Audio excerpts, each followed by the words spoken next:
બનાસકાંઠાના દિયોદરને ઓગળ નામ આપીને જિલ્લો બનાવવાની માંગ સાથે વિરોધ યથાવત છે। દિયોદર સર્કિટ હાઉસ પાસે સૂચિત ઓગળ જિલ્લા સમિતિના નેતા હેઠળ ધરણા કરવામાં આવ્યા છે। દિયોદરના લોકોની માંગ છે કે સરકાર તેમની વાત સાંભળે, પરંતુ 6 દિવસ જેટલો સમય થઈ ગયો હોવા છતાં સરકારે રજૂઆત ન સાંભળતા સ્થાનિકો હવે સરકાર સામે લડી લેવાના મૂડમાં છે।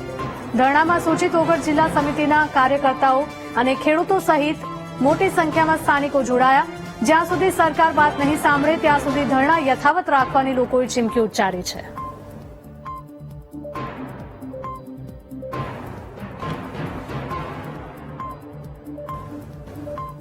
ગુજરાત સરકાર આપણી વાત ધ્યાને ન ધરે તો આમરણ ઉપવાસ ઉપર બેસવાની પણ આપણી તૈયારી છે અને આજે જિલ્લા સંકલન સમિતિ જ્યાં સુધી 10 લોકો 15-20 થી વધારે લોકોની 20 લોકોની એક કમિટી દર એકાદ દિવસે બેસશે, બીજા દિવસે અન્ય ટીમ બેસે, એમ અમારું આ ઉપવાસ આંદોલન ચાલુ રહેશે। સાથે સાથે અમે લીગલી પણ નામદાર હાઈકોર્ટમાં પણ એક પિટિશન કરવા માટે જઈ રહ્યા છીએ અને એના સાધનિક કાગળો અને એની તમામ દરખાસ્ત અમે તૈયાર કરી રહ્યા છીએ। એક અમારી લીગલી ટીમ પણ આ બાબતે અભ્યાસ કરી રહી છે કે આને નામદાર હાઈકોર્ટમાં પડકારી શકાય અને ચોક્કસ જ્યારે લોકોને આટલો મોટો અન્યાય થયો છે તો અમને જ્યારે રાજ્ય સરકાર નહીં સાંભળે ત્યારે આખરે અમારે નામદાર હાઈકોર્ટનું પણ સરનું લેવું પડશે।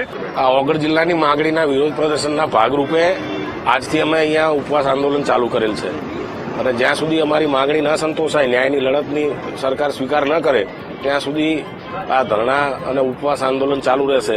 એના માટે ભલે 1 દિવસ બેસવું પડે, 5 દિવસ બેસવું પડે કે 25 દિવસ બેસવું પડે, અમે કટિબદ્ધ છીએ। તમે ધરણા ઉપર બેઠા એની પહેલા સરકારને રજૂઆત કરવી જોઈએ।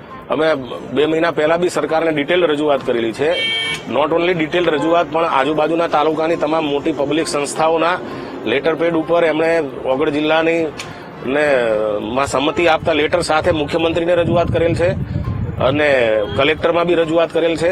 લગભગ 150 સમર્થન પત્રો સાથેનો આખી દરખાસ્ત અમે મુખ્યમંત્રી કલેક્ટરમાં અને એની કોપી અમે વડાપ્રધાન કાર્યાલયમાં પણ મોકલેલ છે। અને જે ઉપવાસ પર આજે જે બેઠા છે એની અંદર કોઈ રાજકીય કે એવી રીતે નથી, કોંગ્રેસ હોય કે ભાજપ હોય કે અમુક સંસ્થાઓ છે, બધી અમારી સાથે જોડાઈ છે। એક જ માગણી એવી છે કે અમારી સાથે પરમ દિવસે 4 તાલુકા પણ અમારી સાથે કોંગ્રેસ છે, ધાનેરા છે અને અહીંના લાખણી છે અને બધા લગભગ 4-5 તાલુકા અમને સમર્થન આપે છે કે આપણું સેન્ટર દિયોદર જે વડું મથક થવું જોઈએ અને સરકારની પાસે આપણે ઘણી વખત માગણીઓ મૂકેલી છે, એ માગણીઓનો અમને હજુ જવાબ નથી મળ્યો।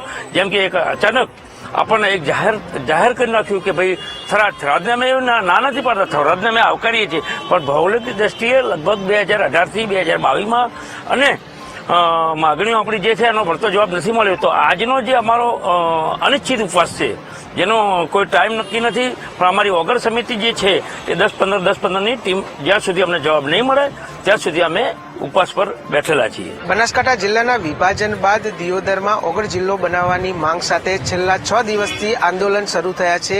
સભાઓ થઈ, આવેદનપત્ર અપાયા, તેમ છતાં હજી સુધી સરકાર દ્વારા કોઈ જ નક્કર જવાબ ન આપતા આજે આંદોલન શરૂ કર્યું છે। તમામ અહીંના જે આગેવાનો છે, સ્થાનિક લોકો છે, તે આજે ધરણા પર બેઠા છે। તેમની એક જ માંગ છે કે જે દિયોદર છે તેને જિલ્લા મથક બનાવવામાં આવે, જે નવો જિલ્લો થયો છે તેમાં તાત્કાલિક ધોરણે જે નામ છે તેને ઓગળ જિલ્લો નામ આપવામાં આવે।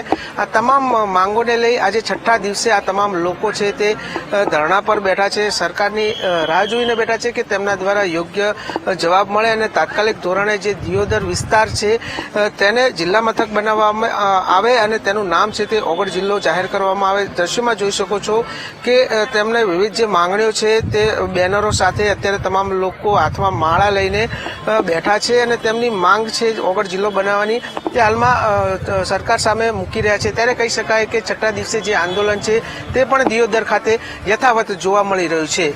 Rohit Thakor, VTV news, Banaskantha.